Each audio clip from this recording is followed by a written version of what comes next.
Well, I suppose it had to happen eventually. The Dutch government is clearly just so determined to prostrate its country towards Mecca that insulting Islam is now officially a criminal offence. That's right, you're not allowed to insult anyone's beliefs in the Netherlands, even if those beliefs insult you and everything you stand for.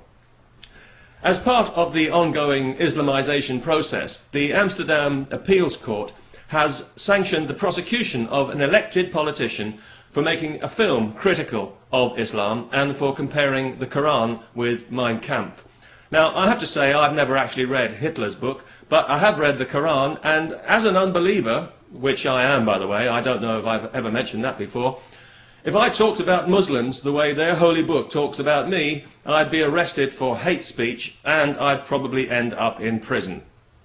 Fortunately, I don't feel inclined to behave in that way because I don't feel the same level of hatred towards Muslims that their holy book evidently feels towards me.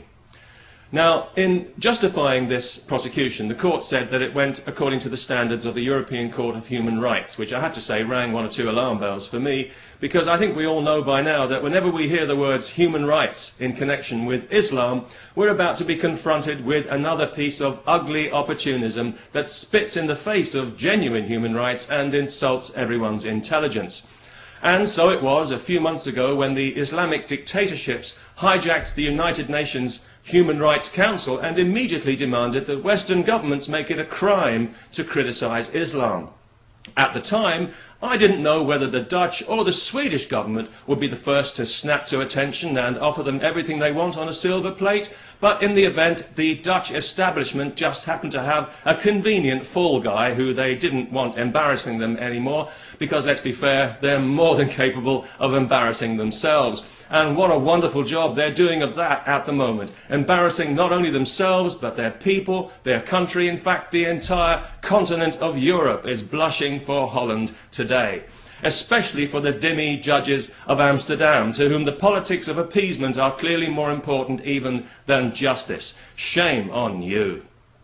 And what kind of justice system is it where the truth is inadmissible as evidence? What kind of a place are the Dutch people allowing their country to turn into? From a beacon of enlightened liberal values to the leading edge of the new totalitarianism in just a few short years, thanks entirely to the influence of Islam. You're being chewed up and spat out is what's happening to you people. Look at what you're doing. You're prosecuting a man who lives under 24-hour protection from attack by violent Muslims, yet he's the criminal for expressing an opinion. Lewis Carroll couldn't have written this one any better. Nobody should be compelled to respect an ideology that doesn't respect them. And Islam respects nobody. It claims dominion. Respect doesn't come into it. You submit. That's the deal. The Dutch people are finally waking up to this fact. 60% of them now consider Islam to be a threat to their national identity. Unfortunately, none of those people are in power. The ones who are in power have pretty much backed themselves into a corner. Either continue with this toxic multicultural lie indefinitely, or admit to a catastrophic mistake in opening the floodgates to Islam in the first place. But they could never do that because that would be racist. That's quite a predicament, isn't it? It would be funny if it wasn't so tragic. In fact, it's still quite funny because stupidity in action is always pretty funny. But this is a dark hour for the Netherlands, there's no doubt about that. And it's also kind of a watershed moment for the rest of Europe. We'll all be watching now to see how this turns out.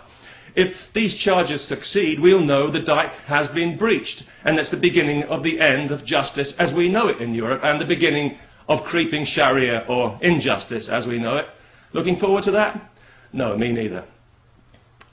Now, the truth is sometimes offensive. There's no doubt about that. But it doesn't make it any less true. And the truth is that there are millions of people all over the Western world who are absolutely sick and tired of Islam. They're sick of hearing about it, and they're sick of having to make allowances for it that aren't deserved. And they feel enough is enough, and their voices will be heard. The multicultural mafia can pretend it ain't so, and they can pass all the laws they want to and continue to harass people and shut down internet connections and generally behave like the Gestapo, but it isn't going to work. You can't change people's hearts by force. We are not going to respect Islam until Islam starts to respect us. But then, if that ever happened, it wouldn't be Islam anymore. And that, in a nutshell, is the problem. Peace, and good luck, Netherlands. You're going to need it.